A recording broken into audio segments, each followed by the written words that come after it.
Life was ticking along just fine for me. At 28, designing apps was not just a job, but my passion. I've always been the type to stand on my own 2 feet, never really needing anyone to hold my hand through life's ups and downs. My parents, though miles away in another city, were always just a phone call away, but it's been years since I've asked them for anything more than their love and advice. My cozy apartment was my castle, a stone's throw from the hustle of the design studio, where I poured my creativity into work that felt more like play. I wasn't one for the club scene or loud parties. My idea of a perfect evening was diving into the latest design trends or exploring the genius of the greats in my field. But I did love the outdoors. The quiet solitude of the park near my place was my sanctuary. That's where this whole roller coaster started, on a path I'd walked 100 times before. I remember the day clearly. The sun was just right, not too harsh, casting a gentle glow over the park. I was lost in thought, headphones in, probably mulling over some project or another, when I stepped onto the bike path without looking. Out of nowhere, this guy on a bicycle screeched to a halt right in front of me. "Whoa! Watch where you're going," he shouted, a mix of annoyance and relief in his voice. Startled, I yanked out my headphones. "Oh, shoot. I'm so sorry. I wasn't looking." He was panting, catching his breath, but there was a smile starting to form on his face. Clearly. "You okay, though? Didn't mean to scare you." "Yeah, I'm fine. Just a bit shaken. And you?" "I'll live. Bikes can be replaced, people not so much," he said, leaning on his bike, now completely at ease. That's how I met Alex. He was your typical city guy, worked at a car sales company, always with a story to tell. He had this rugged charm about him, with a grin that could light up the darkest rooms. Despite our rocky start, we ended up chatting right there in the middle of the path. "So, you always jump in front of bikes for fun, or is today a special occasion?" he teased, the smirk never leaving his face. "Huh. First time for everything, I guess. I'm usually more aware of my surroundings," I shot back, trying not to show how embarrassed I was. "Alex," he said, extending a hand. I shook it. "Nice to meet you, Alex. I'm Lena. And let me guess, you're one of those artsy types, right? You've got that creative vibe." I laughed. "Is it that obvious?" "Yeah, I'm a designer. Applications, mostly." "Knew it," he exclaimed, as if he had won a prize. "I work in car sales. Not as glamorous, but it pays the bills." We talked for a bit longer, sharing bits and pieces of our lives. The conversation flowed so easily, it was like we'd known each other for years, not minutes. When we finally said goodbye, we exchanged numbers, and I walked away with a weird feeling in my stomach. Excitement, maybe? I wasn't sure.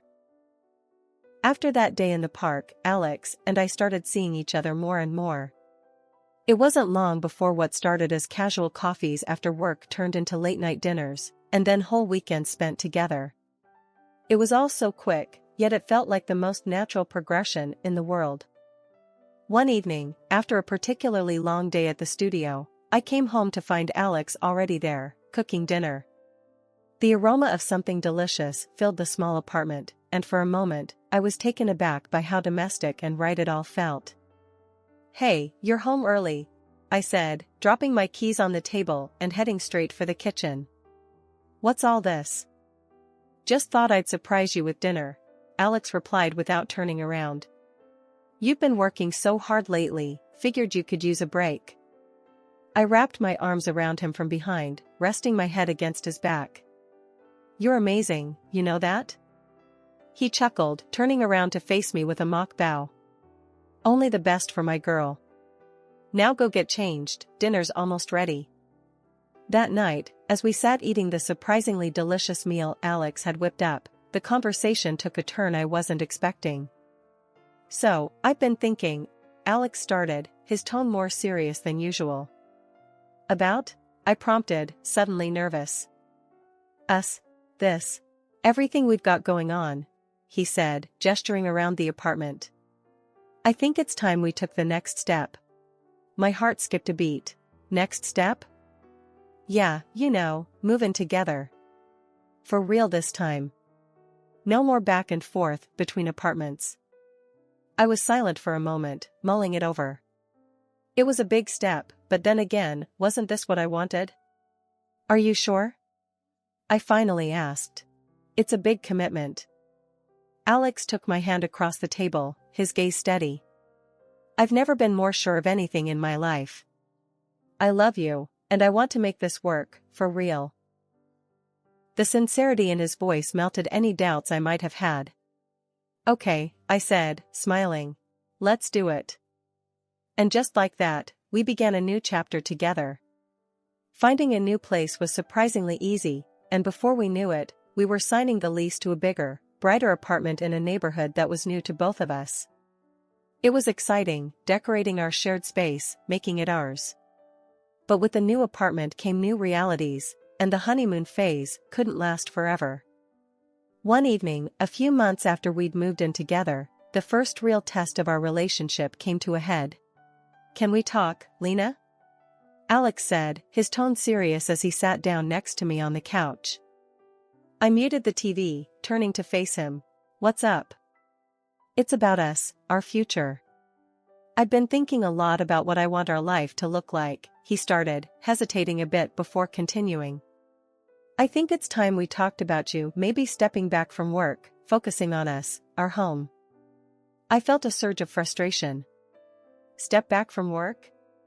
Alex, you know how much my career means to me. I do, I really do. But can't you see? We could have so much more if we focused on building a life together, the traditional way. The traditional way. The words hung in the air between us, a stark reminder of our differing views on what our future should look like. Alex, I love you, but I can't just give up on my dreams, my career. That's not the life I want, I said, trying to keep my voice steady. He sighed, running a hand through his hair. I just thought, you'd want the same things I do. It was the first of many conversations, each one a little harder than the last. We were in love, yes, but love wasn't always enough to bridge the gap between two very different visions for the future. One evening, as I was finishing up a project on my laptop, Alex came home, looking like he had something on his mind. He dropped his keys on the table with a clatter that seemed louder in the quiet of our place. So, babe, we need to talk, he began, his tone more serious than I'd heard in a while. I closed my laptop, sensing this wasn't going to be a simple conversation. What's up? It's about us, about how we're living. I've been thinking, maybe it's time we start thinking about the future, about kids, Alex said, avoiding my eyes. Kids? Alex, my job is super important to me right now. We've talked about this. Why bring it up again out of nowhere? I replied, trying to keep the frustration out of my voice. Because things change, people change. Isn't it normal to want a family? To want my wife to be more present at home? His words felt like a slap. So, what, you want me to just drop everything? My career? Just so I can fit into your idea of a normal family? I shot back, the hurt clear in my voice. It's not like that. It's just, that's how families work. The wife takes care of the home, and the husband provides. It's normal, Alex said, his voice rising slightly. Normal for who, Alex? Because it sure doesn't sound like the life I want. We're supposed to be a team, remember? But it wasn't just Alex. His mom, Mrs. Peterson, living just too conveniently close, turned our home into her personal project. Her visits became more frequent, each one leaving me feeling smaller and more incompetent in my own home.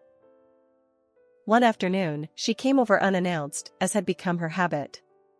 I was in the middle of work, and the sight of her made my stomach twist. Hello, dear. I just thought I'd drop by. To see how you're managing, she said, her voice dripping with a condescension I hadn't grown used to. Managing just fine, thanks.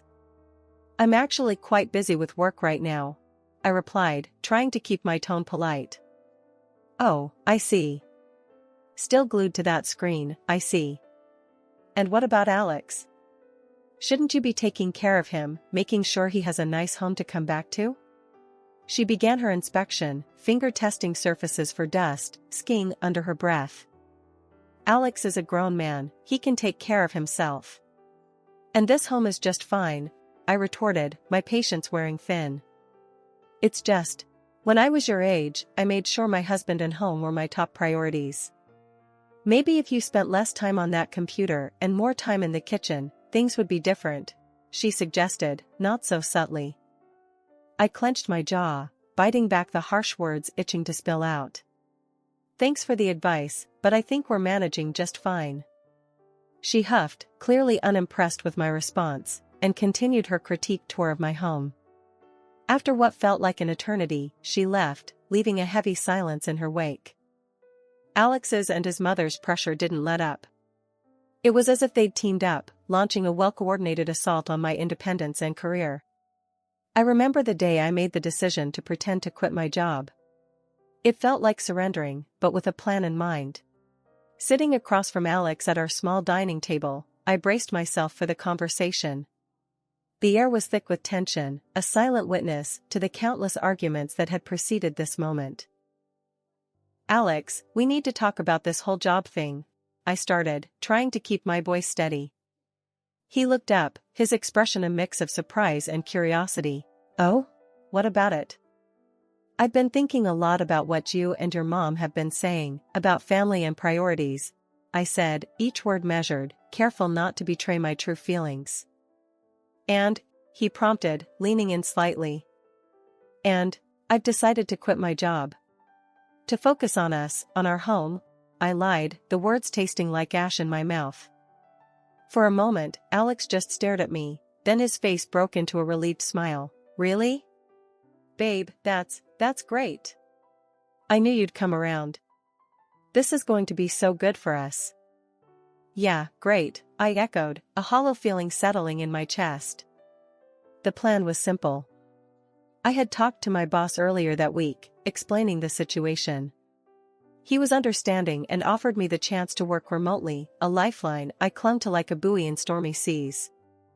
So, every morning, after Alex left for work, I'd open my laptop and dive into my designs, the creative work a balm to my troubled mind.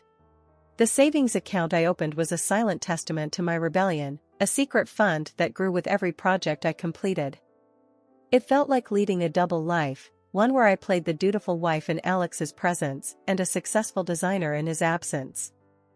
One day, while I was deep in work, a knock on the door jolted me back to reality. It was Alex, home early. Panicking, I slammed my laptop shut and shoved it under the couch, just as he walked in. Hey, what's up?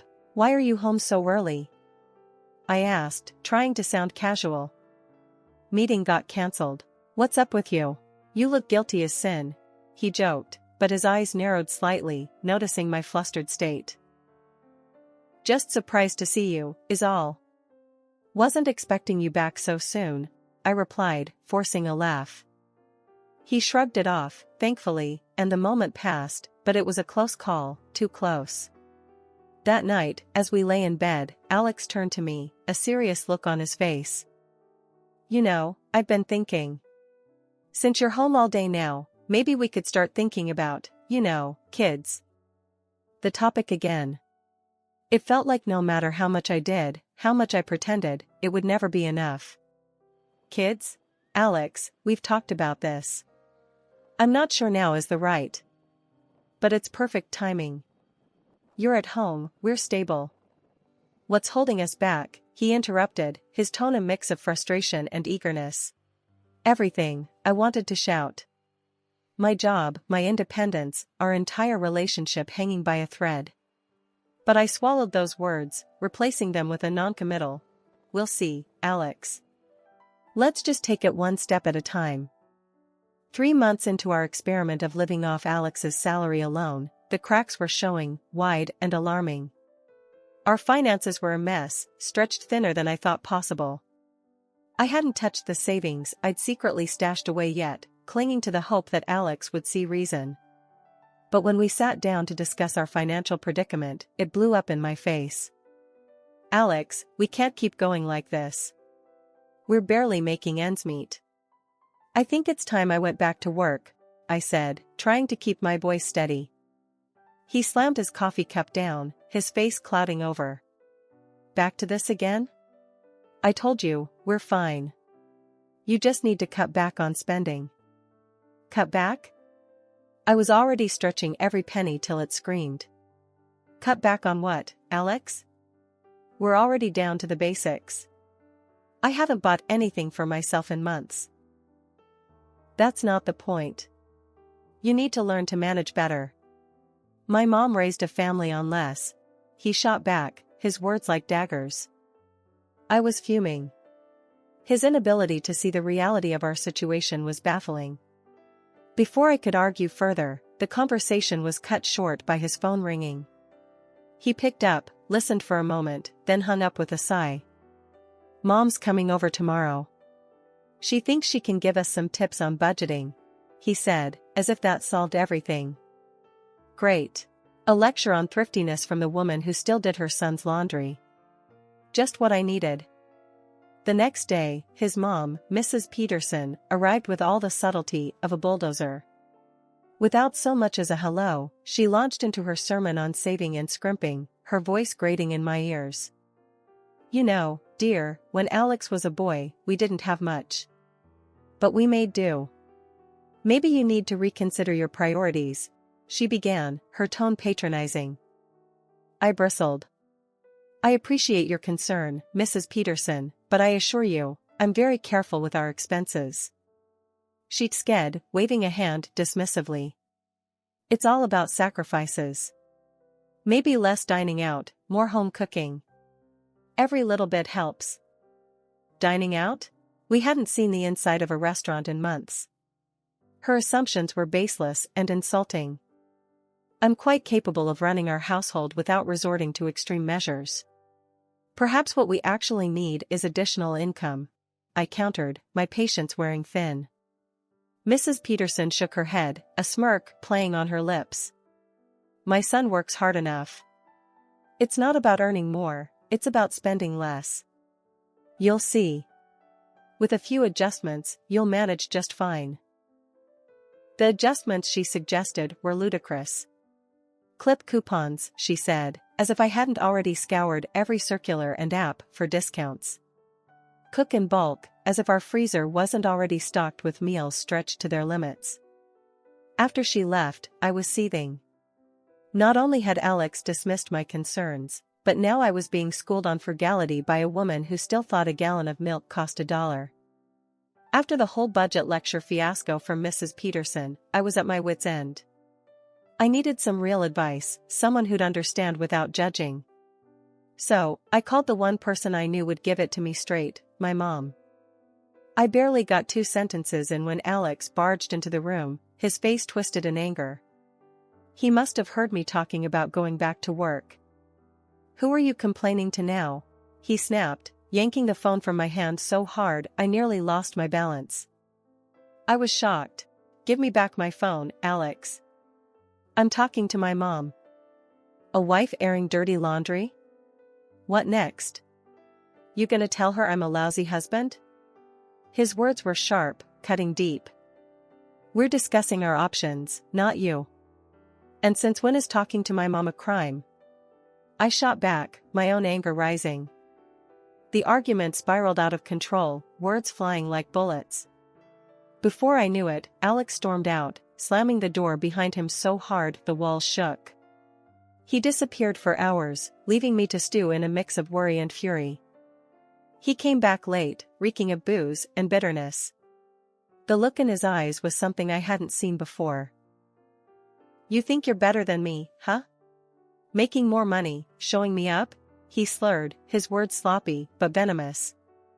That's not it, and you know it. We're struggling, Alex. I thought if I could work, we'd have a bit more breathing room.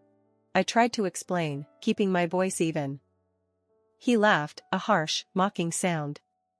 Oh, so it's my fault now? I'm not good enough? Well, listen here, if you don't like how things are, you can just leave. I stared at him, disbelief and anger warring inside me. It's 3 a.m., Alex. You're drunk, and you're not making any sense.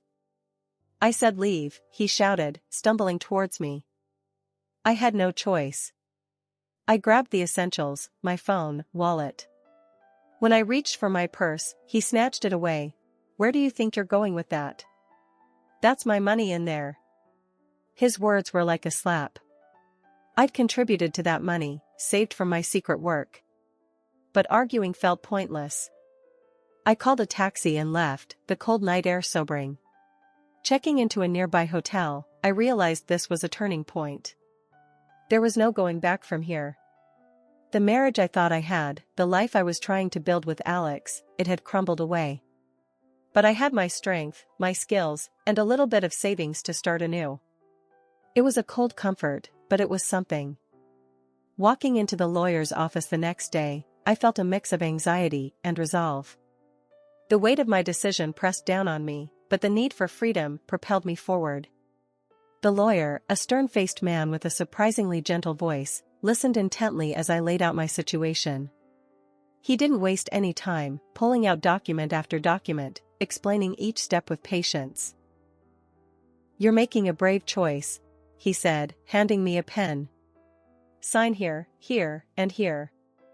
We'll take care of the rest." I signed each paper with a steady hand, my heart racing. It was official now. I was filing for divorce. Returning to the apartment felt surreal. Alex was still passed out on the couch, oblivious to the world crumbling around him. I moved quietly, efficiently, packing my life into boxes and suitcases. Each item I picked up felt like shedding a layer of the past. As I zipped up the last suitcase, Alex groaned, his eyes blinking open. "Hey, where's my beer?" he mumbled, his voice rough. I couldn't help but marvel at the absurdity of the moment. "Beer's the last thing you need to worry about, Alex." He sat up, squinting at the bags. "What's this? You leaving?" "Something like that," I replied, holding out the divorce papers. "Consider this my final goodbye." He took the papers, a smirk spreading across his face as he scanned them. "This is a joke, right? You'll come back, apologizing, and I might just take you back if you promise to behave." The laugh that escaped me was bitter, laced with freedom. Apologize? For what? For finally standing up for myself? No, Alex. This is it. I'm done.